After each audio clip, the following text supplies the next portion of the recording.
নমস্কার বন্ধুরা, আমি যে আমার নিজের হাতে নিজের যে মাদার গাছ থেকে বীজ ফেলে গাছ তৈরি করেছিলাম, এই গাছগুলো বয়স এখন 6 মাস। তো 6 মাসে গাছগুলো ভালোই বৃদ্ধি নিয়েছে, কিন্তু যেহেতু বর্ষা এবং দেখুন গাছের গোড়া বৃষ্টির জল পেয়ে সবুজ সবুজ হয়ে গেছে, এটা গাছের পক্ষে খুব ক্ষতিকারক। তো ফাঙ্গাস লেগে যাওয়ার ভয় আছে বা হবেই, এটা মেনে নিয়েই আমাদের এই কাজটা করছি আমি। তো এটা হয়ে থাকে এবং পাতাও দেখুন ডিপ সবুজ নয়, এই পাতাটা দেখুন হলদে টাইপের, এই পাতাটা দেখুন হলদে টাইপের। তো এই বর্ষায় এই গাছের এই একটাই রোগ, পচন রোগ। এই পচন রোগের হাত থেকে পাতাগুলো ছাড়িয়ে ফেললাম।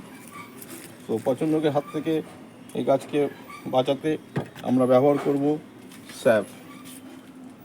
পচন অর্থাৎ ফাঙ্গাসে লেগে যাওয়া রোগ, এই ফাঙ্গাস থেকে হাত থেকে বাঁচতে গেলে আমাদের এতে ফাঙ্গাসিস ব্যবহার ফাঙ্গাসিস হিসাবে ব্যবহার করা যায় স্যাপ, ব্যাবিস্টিন।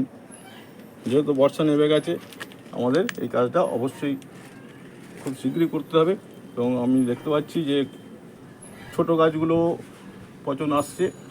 তো বৃষ্টির জল কিছুদিন পড়েছিল, আমি একটা রেডিমেড একটা সেট করে গাছগুলো আপাতত রেখেছি।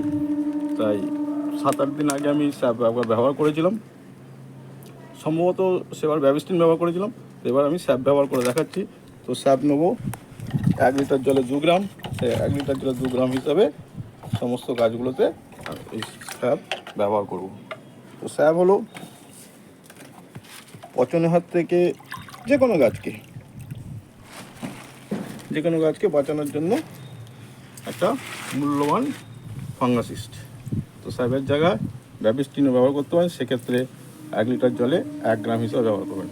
আমি ব্যবহার করছি 1 লিটার জলে স্যাপ 2 গ্রাম, স্যাপের ক্ষেত্রে 2 গ্রাম, ব্যাবিস্টিনের ক্ষেত্রে 1 গ্রাম। তো আপনি ওপর থেকে চান করে দিতে পারেন, তাতে আরও ভালো, গাছে পুরো অংশই রক্ষা পেয়ে যাবে। কারণ বৃষ্টির জল পেয়েছিল।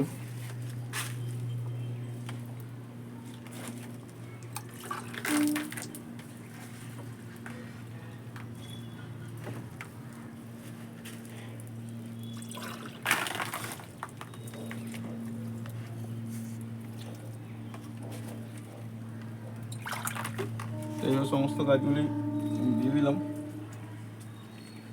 বাকি যেটুকু থাকবে, আমার নিচে কিছু গাছ আছে, সেখানে কটা অ্যাডিনিয়াম আছে, সেগুলো ফুল ফুটছিল বলে অনেক দেরিতে কাটিং করেছি। বাকি জলটা সেই গাছগুলোতেও দিয়ে দেবো। তো আপনি যদি কোনো এই বর্ষায় কোনো গাছের কোনো কাটিং থেকে চারা গাছ করার জন্য বসিয়ে থাকেন, সেই কাটিং গাছগুলো যেখানে বসিয়েছেন সেখানেও ব্যবহার করা উচিত, কেন সেখানে গোড়াগুলো পচে যেতে পারে, ফাঙ্গাস লেগে যাওয়ার ভয় থাকে। তো আমি এখানে বসিয়েছিলাম দেখুন অ্যাডিনিয়ামের বীজ, তাই আমি এতেও অ্যাডিনিয়ামের বীজ যেহেতু আমি এতেও স্যাপ জল ব্যবহার করে দিচ্ছি। তো বন্ধুরা, এইভাবে ছোটো হোক আর বড়ো হোক, আপনার যে অ্যাডিনিয়াম গাছ আছে বা অন্যান্য গাছ আছে, এই বৃষ্টিতে যে পচন আসে, এই পচনের হাত থেকে রক্ষা করতে আপনারা এই স্যাপ জল ব্যবহার করুন। ধন্যবাদ বন্ধুরা। যদি আমার ভিডিওটা ভালো লাগে অবশ্যই একটা সাবস্ক্রাইব করবেন, আমার সাথে থাকবেন আমার চ্যানেলটিকে এগিয়ে নেওয়ার জন্য এবং নিত্য নতুন ভিডিও নিয়ে আসার জন্য। অবশ্যই আপনি আমার চ্যানেলটিকে সাবস্ক্রাইব করবেন, আর প্রতিদিন আমার চ্যানেলে নিত্য নতুন ভিডিও আসে, ভিডিওগুলো লক্ষ্য করবেন এবং এইভাবে আপনি গাছের পরিচর্যা করুন। ধন্যবাদ।